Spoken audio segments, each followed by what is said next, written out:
This is an earth battery. The earth battery uses geopolymers to take hydrogen out of the ground and convert it into electricity.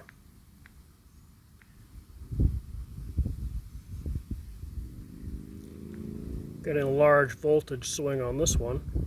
It's gone from 0.5 all the way up past 1 volt. It's now showing our voltage. I'm going to switch it now and take a measurement of amperage.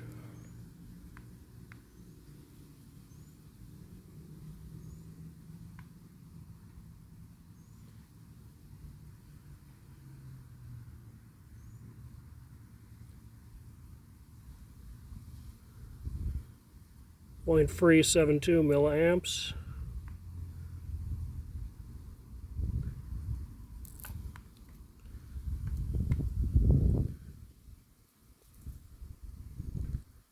One aluminum plate collected to the ground. Nanionic wood, geopolymer between the two aluminum pieces of foil.